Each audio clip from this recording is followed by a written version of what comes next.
Hello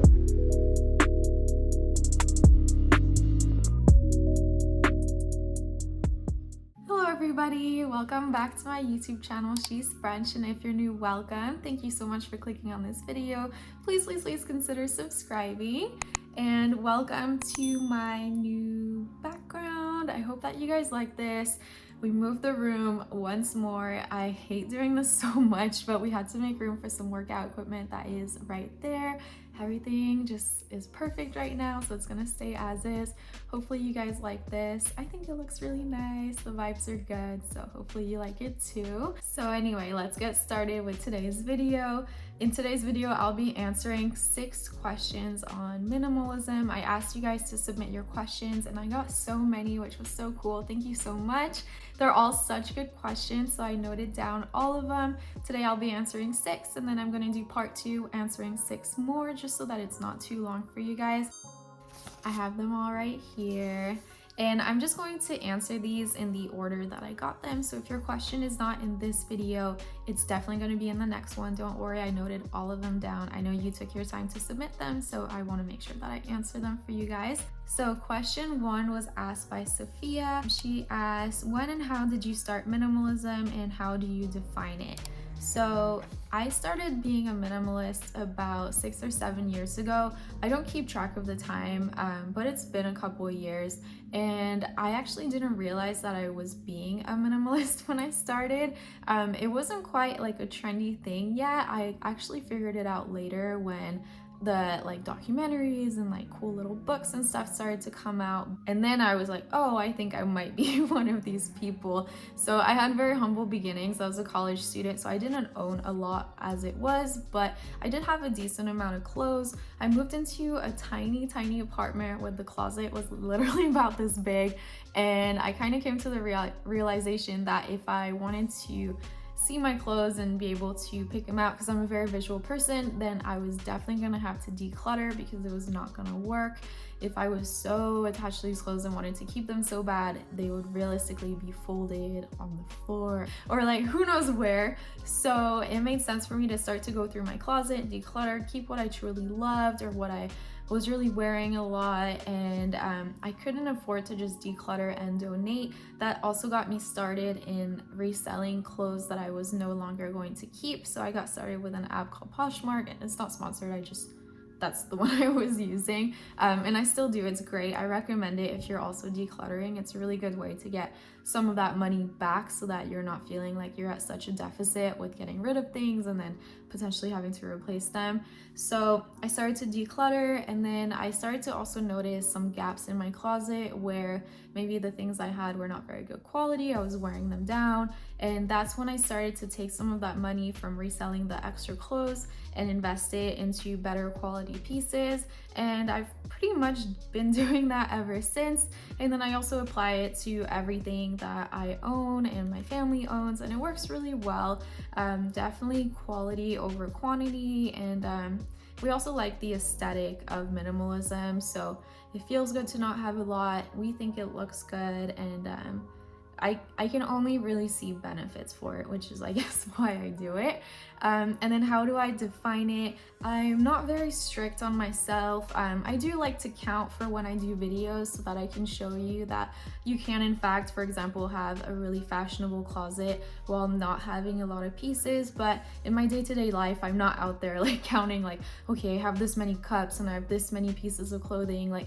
No, I know what feels right in a certain amount, and you can tell right away when you start to adopt this lifestyle what is too much and extra. So for me, it's all about having a very simplified routine. I feel like I'm always kind of struggling for time, so minimalism gives me a lot of time back. I don't have so much cleanup, I don't have a lot of things to keep track of, my laundry is faster, things like that.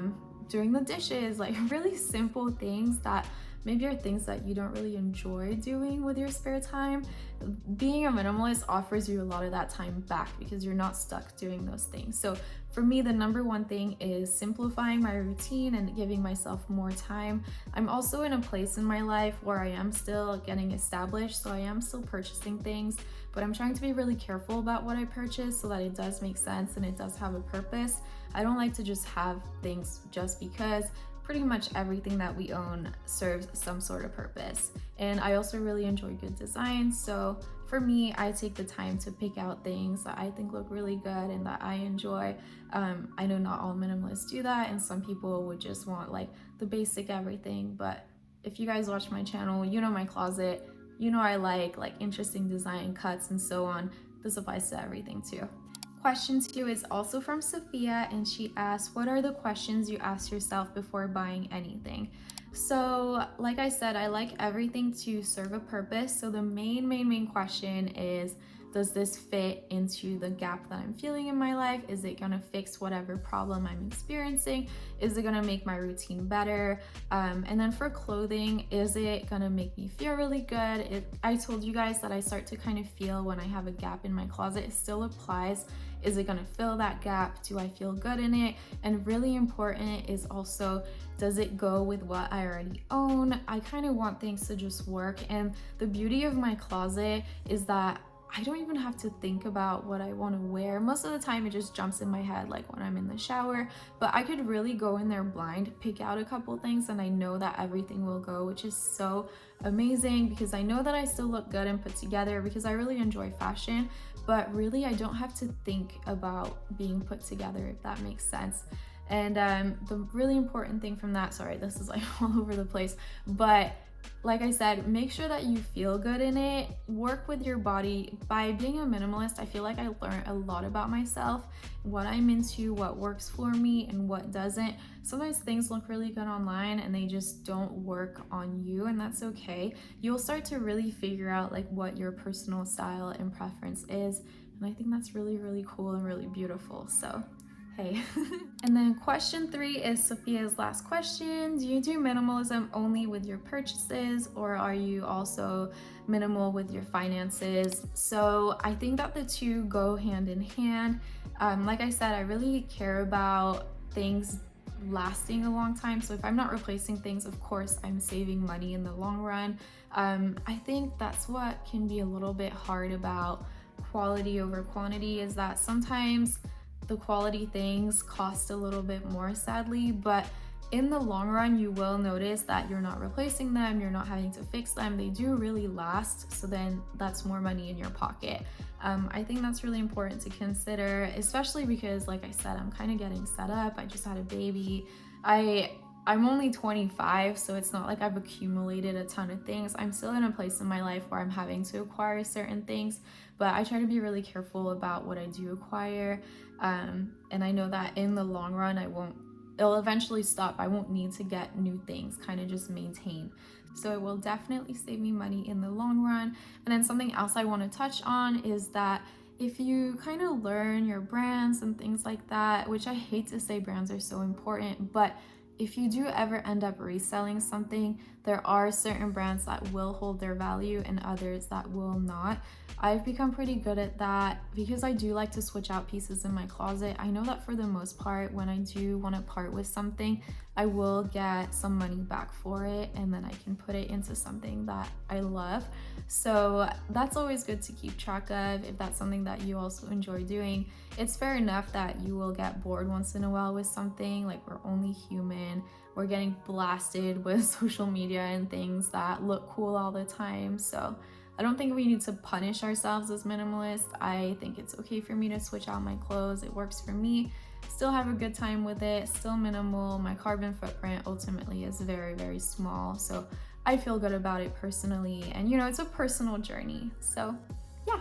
And that actually leads me perfectly into the next question, which is from Liz. She asks, how do you avoid worrying about what others would say about having a small wardrobe and repeating outfits?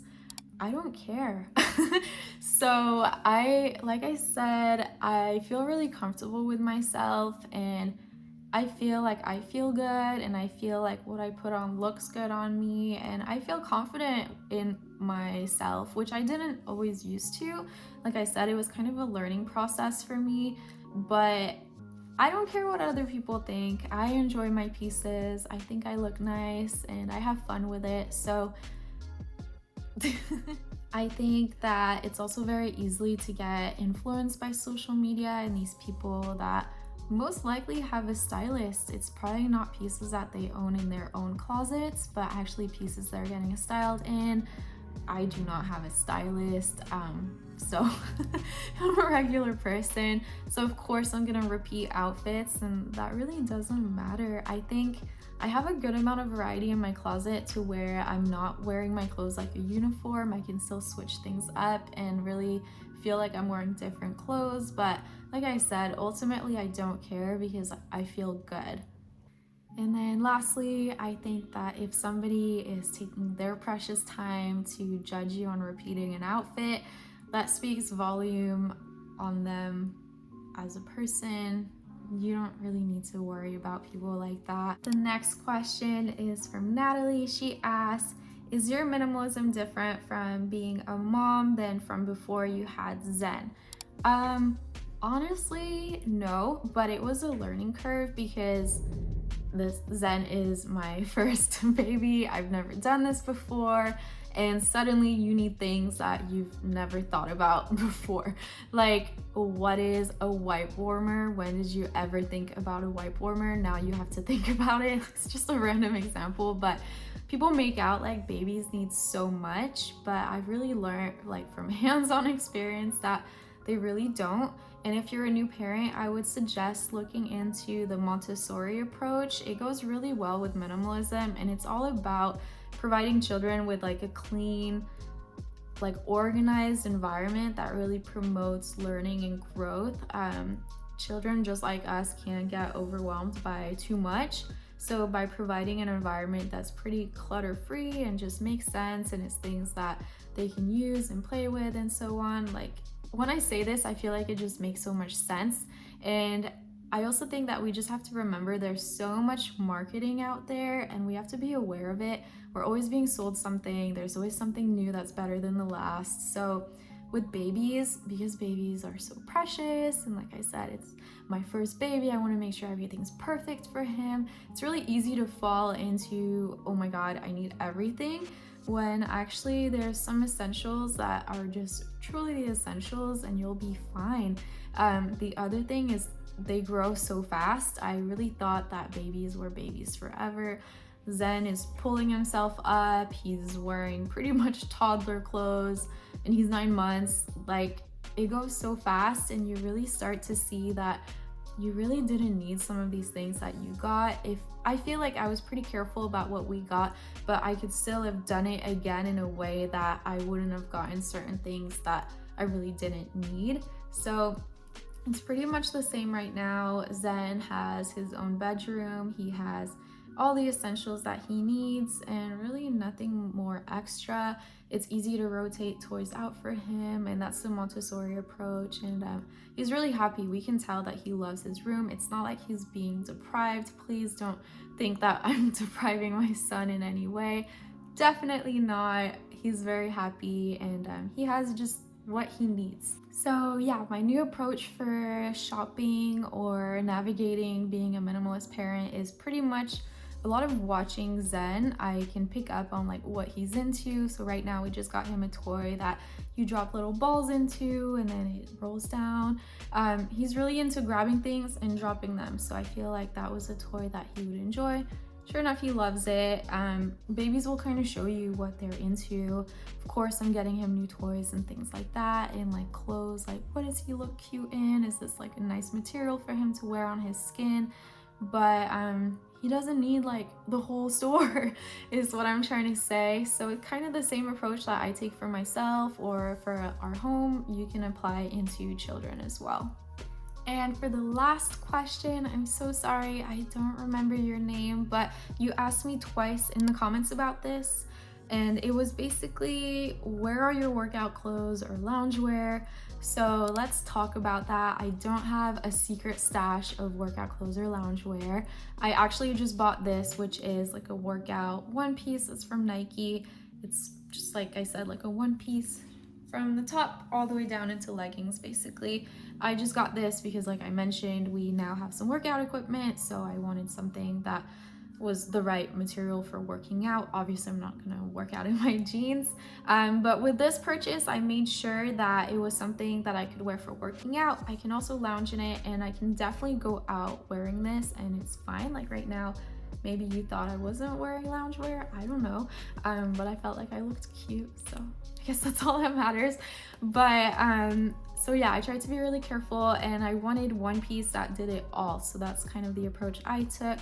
Before that, and I still have them, I have a pair of leggings and like some comfier like sports bra style bras, and that's pretty much what I wore for any exercise or lounging in. So yeah, still very minimal. Definitely don't have a secret stash that I'm hiding from you guys. Yay, those were the first 6 questions. I hope that you guys enjoyed those. I hope they were insightful and that maybe you got to know me a little bit better through it. Hopefully it was helpful. I'm always here if you ever have any questions, definitely ask. And if you're not subscribed, please consider subscribing. And yeah, I will catch you in the next video. Stay tuned for part 2 of this. There's a lot more really good questions that I'll be answering. Bye guys.